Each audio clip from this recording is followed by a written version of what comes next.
스가랴 5장 1절부터 11절 말씀입니다. 내가 다시 눈을 들어본즉 날아가는 두루마리가 있더라. 그가 내게 묻되 내가 무엇을 보느냐 하기로 내가 대답하되 날아가는 두루마리를 보나이다. 그 길이가 20규빗이요 너비가 10규빗이니이다.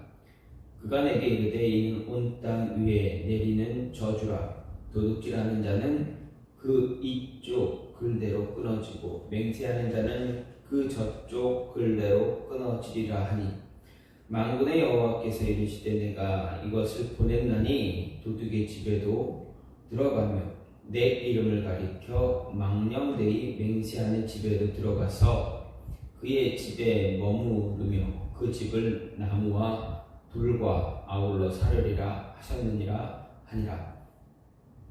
내게 말하던 천사가 나와서 내게 이르되 너는 눈을 들어 나오는 이것이 무엇인가 보라 하기로 내가 묻되 이것이 무엇이니까 하니 그가 이르되 나오는 이것이 에바이니라 하시고 또 이르되 온 땅에서 그들의 모양이 이러하니라. 이 에바 가운데에는 한 여인이 앉았느니라 하니 그때 둥근 납 한 조각이 들리더라. 그가 이르되 이는 악이라 하고 그 여인을 에바 속으로 던져놓고 납 조각을 에바 아기 위에 던져뒀더라. 내가 또 눈을 들어본즉 두 여인이 나오는데 학의 날개 같은 날개가 있고 그 날개에 바람이 있더라. 그들이 그 에바를 천지 사이에 들었기로 내가 내게 말하는 천사에게 묻되 그들이 에바를 어디로 옮겨가나이까 하니 그가 내게 이르되 그들이 시날 땅으로 가서 그것을 위하여 집을 지으려 함이니라. 준공되면 그것이 제 처소에 머물게 되리라 하더라. 아멘. 오늘 말씀 스가랴 5장 1절부터 11절 말씀입니다. 오늘 말씀은 스가랴가 받은 환상 가운데 6번째와 7번째 환상으로 날아가는 두루마리 환상 그리고 에바 안에 앉은 여인의 환상을 이야기합니다. 먼저 1절부터 4절은 6번째 환상으로 날아가는 두루마리 환상을 다루고 있습니다. 스가랴는 환상 속에서 날아가는 두루마리를 보았는데 그 두루마리의 길이가 20규빗, 너비가 10규빗으로 그 앞뒤로는 저주와 관련된 내용이 기록되어 있었습니다. 즉 도둑질하는 자, 맹세하는 자는 하나님의 심판을 받아 끊어지게 된다라는 이야기입니다. 특별히 여기서 도둑질하는 죄는 이제 10계명 가운데 하나님의 계명 가운데 8번째 계명입니다. 이 8번째 계명을 이야기하면서 5계명부터 10계명과 관련된 대표적인 그러한 모습을 이야기하고 있습니다. 또 맹세는 하나님의 이름으로 거짓 맹세하는 것을 말합니다. 그런데 이 거짓 맹세에 관한 계명은 몇 번째입니까? 3번째 계명을 이야기합니다. 그래서 이 3번째 계명은 하나님과 첫 번째부터 4번째 관련된 계명을 대표하는 그런 모습으로 오늘 말씀에서는 나타나고 있습니다. 따라서 6번째 환상은 이스라엘이 비록 하나님의 택한 백성이긴 하지만 하나님께서 그들에게 명한 말씀을 없이 여기고 계속 죄를 범하면 두루마리 곧 율법에 기록된 대로 저주를 받게 될 것이다 라는 그것을 경고하는 그런 환상입니다. 또 5절부터 11절 말씀은 7번째 환상으로 에바 안에 앉은 여인의 이야기입니다. 이 환상은 에바의 등장과 스가랴와 천사의 문답 그리고 에바 안에 있는 여인이 탈출하려고 하는 것을 탈출하려고 하는 그런 것과 그것을 못하게 하는 봉쇄하는 그런 모습을 기록하고 있습니다. 그리고 이 에바를 날개 가진 두 여인이 시날 땅으로 옮기는 그런 내용입니다. 여기서 에바 안에 앉은 여인은 죄악으로 이제 죄에 빠져 있는, 죄에 물들어 있는 그런 백성들, 이스라엘 백성들을 상징하는 것으로 이제 여인이 앉은 에바가 날개를 가진 두 여인에 의해서 신할 땅으로 옮겨졌다라는 것. 이것은 현재 이스라엘 백성들이 죄를 행해서 그 죄가 더 관영케 되고 그 죄로 더 물들어져 버린다면 그 조상들이 저지른 그 죄로 말미암아 심판받아서 바벨론으로 포로로 끌려갔던 그 모습이 다시금 재현될 것이다 라는 것을 경고하는 것입니다. 즉 다시 그 죄에 빠져서 헤어나오지 못하면 하나님께서 이방 땅으로 또다시 흩어버릴 것이다 라는 경고입니다. 이렇게 보면 이렇게 볼 때 첫 번째부터 다섯 번째 환상은 어떤 환상입니까? 주로 이 첫 번째부터 다섯 번째 환상은 성전 재건에 임하는 이스라엘 백성들을 위로하고 격려하는 그러한 내용입니다. 그런데 오늘 말씀 스가랴 5장에 나타난 여섯 번째, 일곱 번째 환상은 어떻습니까? 하나님께서 구약 이스라엘이 하나님 명령을 거역하고 범죄하게 된다면 그때 그들에게 임할 징계에 대한 경고입니다. 하나님의 백성으로 택함을 받았지만 그래서 구원을 받았다 할지라도 또다시 죄를 짓고 끝내 그것을 고집하게 된다면 하나님의 징계가 다시금 그들에게 임하게 될 것이다 라는 것을 이제 이야기하고 있습니다. 다시 말해서 이 두 환상, 오늘 말씀 여섯 번째, 일곱 번째의 두 환상은 이전의 다섯 환상들과는 그 성격이 완전히 다르다라는 것입니다. 분명 하나님께서는 스가랴를 통해서 예루살렘 성전을 재건하기 위해서 이스라엘 백성들을 격려하려는 그런 메시지를 전하고 있었습니다. 성전 건축에 박차를 가하기 위해서 잠시 멈췄던 성전을 재건을 시작했다가 잠시 멈췄던 이스라엘 백성 그들에게 다시금 성전을 재건하라 라는 것을 전하기 위해서 그리고 그들의 마음을 위로하고 격려하기 위해서 주어진 환상에 비해서 그런 환상이 나타났다 그런 환상을 보여줬음에도 불구하고 오늘 말씀 여섯 번째와 일곱 번째 환상은 심판에 관한 환상입니다. 그러면 우리가 생각해 볼 것은 하나님은 왜 이전까지 다섯 번째까지 환상에서는 성전 건축과 관련된 환상을 보여주다가 갑자기 심판에 관련된 환상을 보여주고 있는가 하는 것입니다. 당시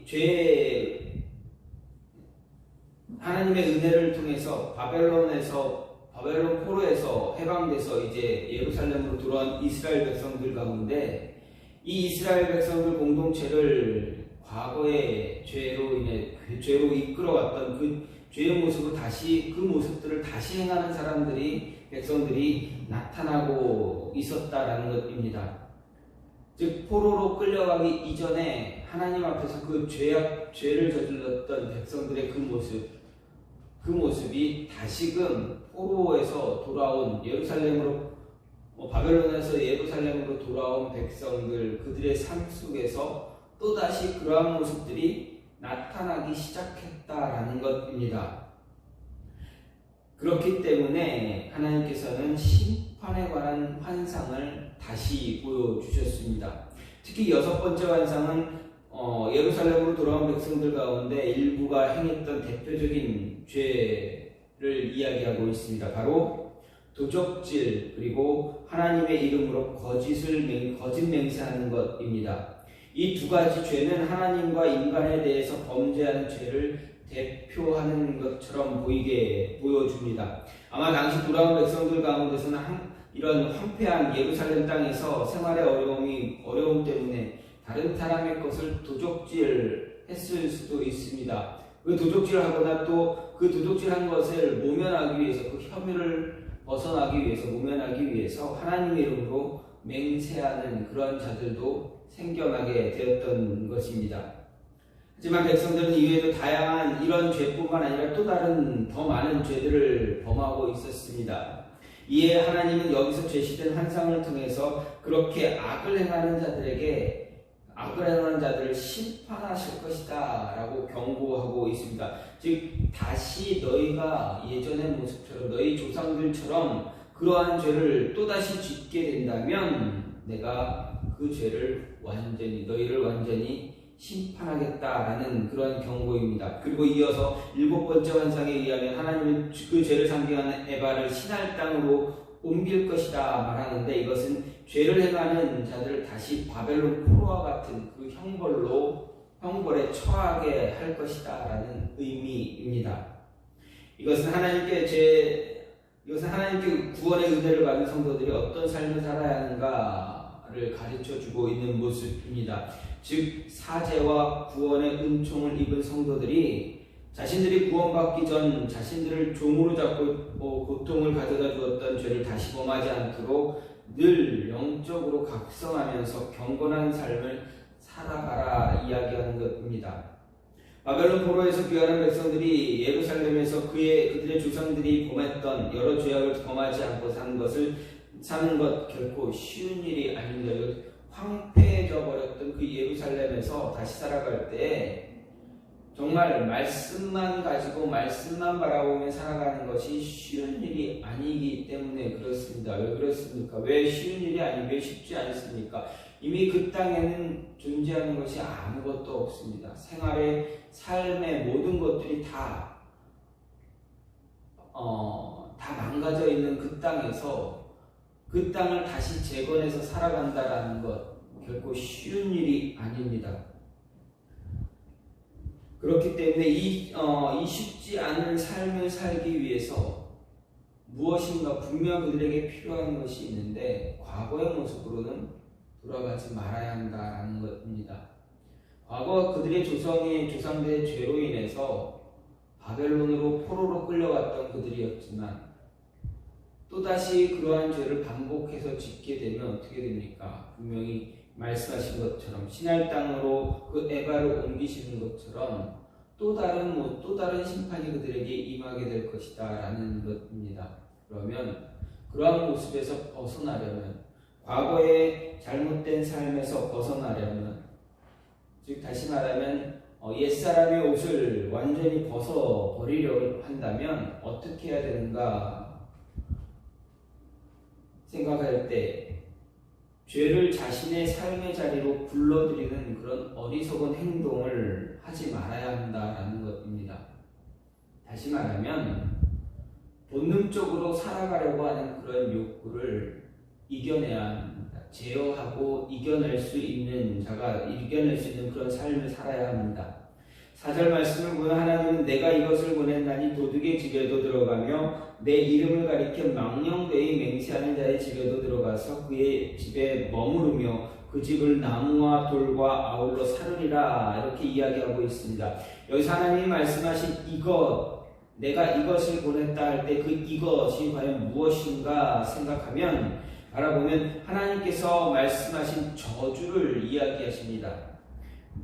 두루마리에 쓰여진 그 저주를 말하는 것입니다. 즉 하나님은 지금 자신이 바란 저주가 도둑질과 자신의 이름으로 거짓 맹세하는 죄악으로 대변되는 악을 행하는 집으로 들어가 머무르며 그 집을 살라 파멸에 이르게 될 것이다 선언하고 있습니다. 우리는 여기서 하나님께서 바라신 저주가 불에 비유되고 있다라는 것을 생각해 볼 수가 있습니다.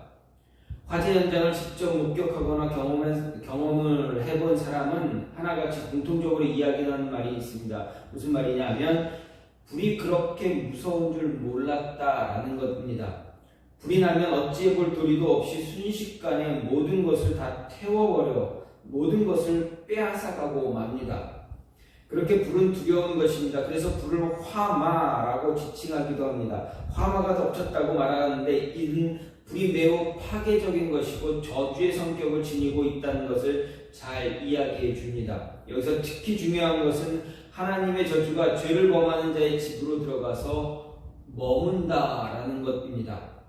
사람들이 죄를 저지르는 것은 그 죄로 말미암아 자기 삶에 유익이 있을 것이라 믿기 때문입니다.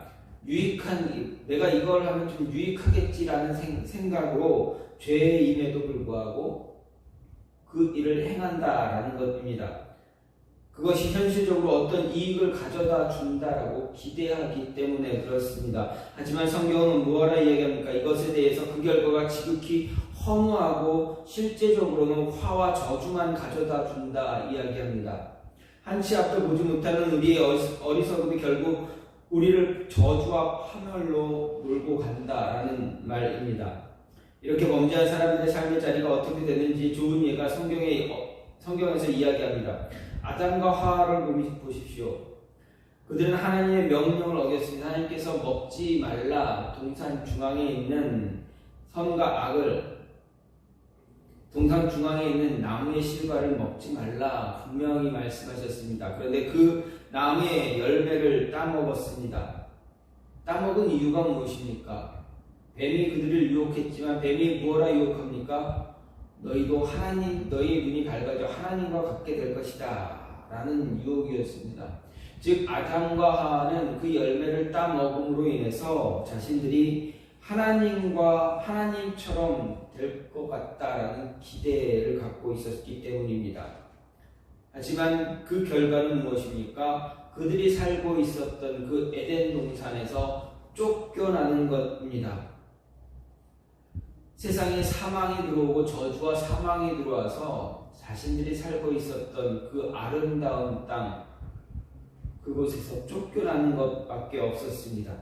또 아간이 있습니다. 여리고성 전쟁에서 하나님께 바쳐진 것을, 이제 하나님의 것을 훔친, 의복과 은금을 훔친 그 모습을 가진, 그 모습을 행한 아간입니다. 그는 이건 모르겠지, 나 하나쯤이야 라는 생각으로 하면서 하나님의 것을 도둑질했습니다.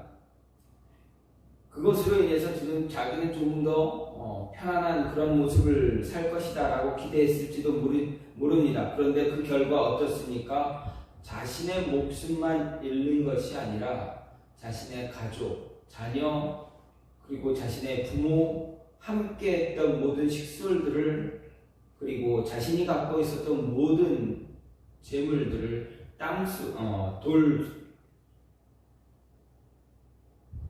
돌무더기에 매장시키는 그러한 결과만 가져왔습니다.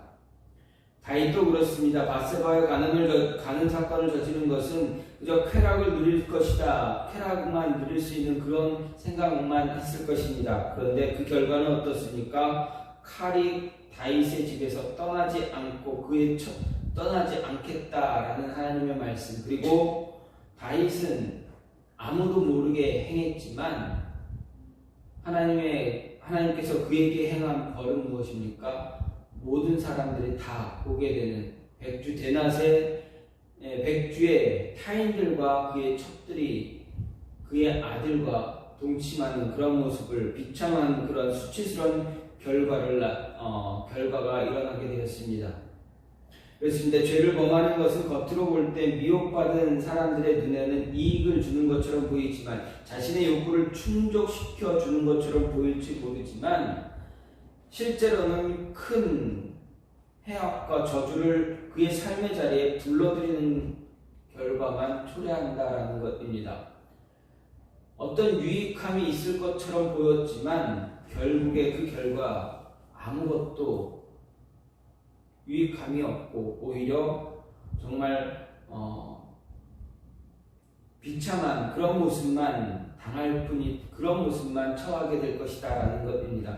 따라서 우리가 평안을 누리기를 원하고 자기 삶이 형통하기를 원한다면 죄를 금하고 멀리해야 한다라는 것입니다. 자신과 자기 집을 바르게 세우기를 바란다면, 또 형통한 삶을 살기를 원한다면 죄를 멀리하고 의로움을 가까이 하며 살아가야 할 수 있어야 합니다. 즉 본능적으로 살아가는 것을 막고 그런 욕구를 이겨내고 제어하고 하나님의 인도하심을 따라서 살아갈 수 있어야 한다는 것입니다. 자신의 삶의 자리에 결코 죄의 모습을, 죄와 관련된 모습들을 끌어들이는 그런 어리석은 행위는 하지 말아야 합니다. 그럼 이런 어리석은 행위를 하지 않기 위해서 스가랴 선지자는 무엇을 이야기합니까? 바로 말씀입니다. 말씀에 대해서 무지하지 말라 말합니다. 1절 2절 말씀을 보면 우리는 여기에서 1절 2절 말씀을 보면 6번째 환상을 보게 됩니다. 스가랴가 무엇을 봅니까? 날아가는 하나의 두루마리를 보았습니다. 그 두루마리의 길이가 20규빗, 넓이가 10규빗이라 이야기했습니다. 두루마리가 무엇입니까? 오늘날 우리에게는 비교적 어떻게 보면 생소할 수 있겠지만 과거 우리나라의 과거 오랜 조선시대나 그때나 그 이전 또는 고대 세계에서는 그 두루마리가 책처럼 사용되어지기도 했습니다. 양피지에 글을 써서 그것을 둘둘 말아 두루마리 형식으로 보관한 것이 바로 책이었습니다. 그런데 스가랴에 눈에 보이는 그 두루마리는 활짝 펼쳐져 있는 상태로 하늘을 날았습니다. 20규빗, 10규빗 이렇게 할 때 지금 우리가 사용하는 단위로 생각한다면 거의 길이가 9m이고 넓이가 4.5m 정도 되는 그 크기입니다. 이렇게 큰 두루마리를 스가랴에게 환상으로 보여주신 이유 무엇입니까? 두루마리에 기록된 글을 모든 사람이 볼 수 있게 했다라는 것입니다. 이런 사실을 통해서 우리가 생각할 수 있는 것은 하나님 말씀은 누군가에게만 특정 소수에게만 개방되어 있는 것이 아니다라는 것입니다. 모든 사람들이 보고 읽을 수 있는 것이 바로 하나님의 말씀입니다. 구약시대 인쇄술이 발달하지 못한 관계로 말씀을 기록한 율법책을 모든 사람이 소유할 수 없었습니다. 하지만 구약시대 하나님은 제사장들을 세우고 그들로 하여금 성전에서 말씀을 낭독하게 했습니다. 백성들로 하여금 하나님 말씀을 듣고 배울 수 있게 하셨습니다.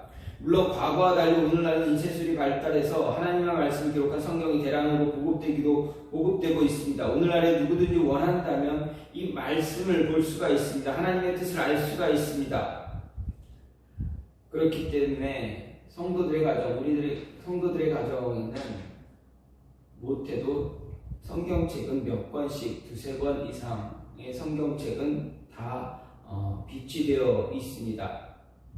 하지만 아직도 말씀은 여전히 소수의 사람들에게만 편중되어 읽혀지고 있는 것이 현실이다라고 할 수가 있습니다.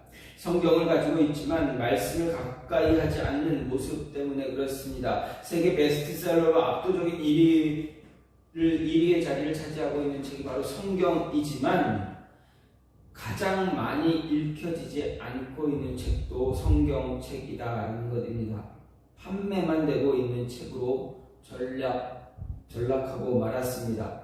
하나님이 정말 원하시는 것은 이스라엘 백성들이 말씀의 무지함으로 인해서 멸망에 빠지는 것이 아니었습니다. 하나님이 원하시는 것은 멸망으로 달려가는 모든 사람들이 말씀을 듣고 읽음으로 인해서 그 길에서 돌이켜 하나님께 돌아오는 것입니다. 특히 성도들은 더욱 그렇습니다. 우리들에게 하나님이 가장 원하시는 것은 말씀을 묵상하는 것입니다. 무지함으로 인해서 타락의 길로 떨어지지 않는 것입니다. 무지함 때문에 죄를 짓는 그런 모습 갖지 않는 것입니다.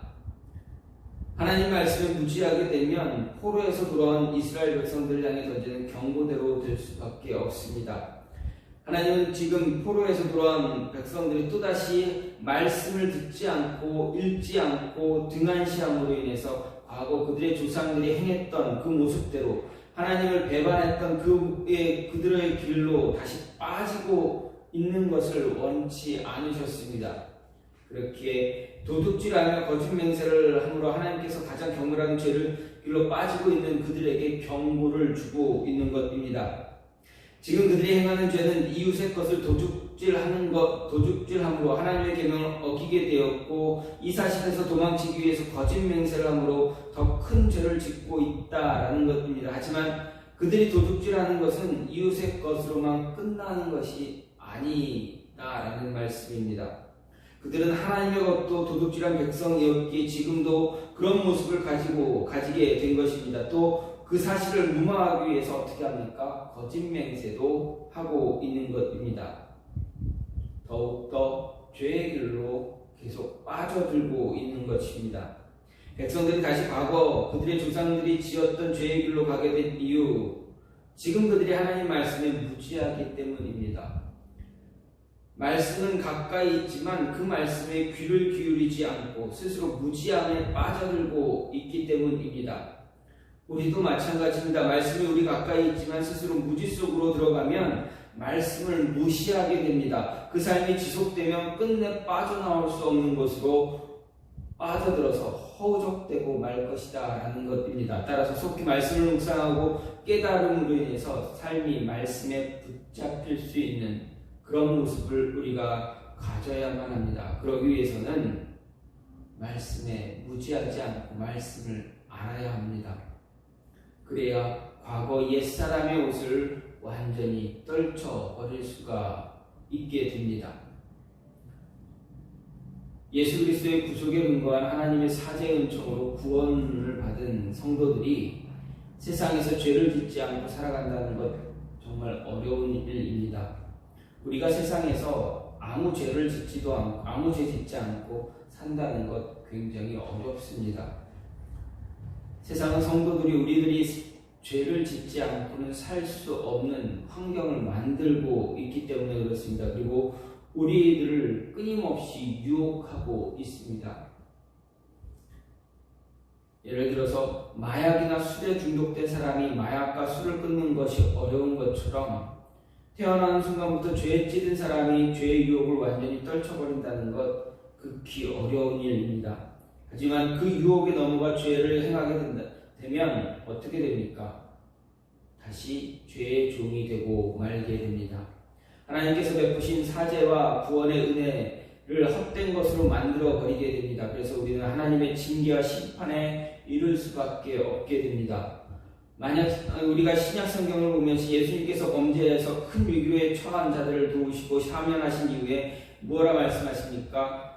크나큰 질병에 사로잡힌 자를 고치신 뒤에 다시는 죄를 범하지 말라 권고하시는 것을 우리가 보게 됩니다. 죄에서 씻김받고 심판에서 건짐받았으면서도 다시 죄를 짓는 것에 대해서 개가 그 토한 것에 돌아가고 돼지가 씻었다가 더러운 구덩이에 도로 눕는 그런 모습에 빗대고 있습니다.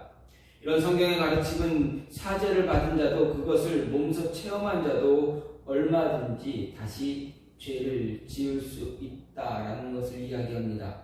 그렇게 성도된 우리는 항상 이렇게 어리석고 추하며 부끄러운 결과를 초래하는 그런 유혹에 단호히 대처해서 죄에서 떠난 존재가 되고자 힘써야만 합니다. 그래야 과거 옛사람의 옷을 완전히 벗어버릴 수가 있습니다. 성경은 죄의 결과는 사망이다라고 이야기합니다. 또 구원받은 성도도 죄를 범한다면 징계를 면할 수 없다 경고합니다. 지속적으로 악을 경계하고 멀리할 것을 가르치고 있는 것입니다.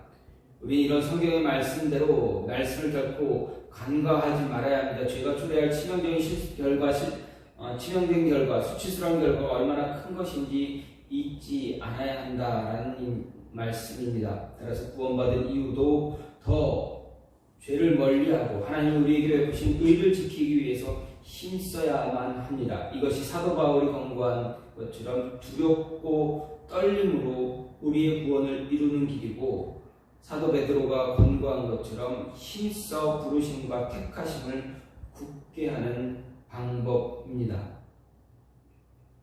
과거의 옛 모습으로 돌아가지 않기 위해서 그 모습으로 돌아가지 않게 하시기 위해서 우리에게 분명하게 말씀하십니다. 죄를 지으면 그에 대해 합당한 결과를 초래할 것이다. 그렇기 때문에 우리로 하여금 옛 모습, 옛사람의 옷 모습으로 돌아가지 말라 이야기하고 있습니다. 그러기 위해서는 말씀에 무지한 자 되지 않아야 한다라고도 이야기하고 있습니다. 이 모습이 말씀에 무지하지 않은 그 모습이 저와 여러분의 삶에 늘 함께함으로 인해서 죄의 모습으로 빠져들지 않는 옛사람의 모습으로 돌아가지 않는 그러한 저와 여러분이 되기를 간절히 소망합니다. 이 시간 같이 기도하기 원하는 것은 하나님 우리로 하여금 과거의 모습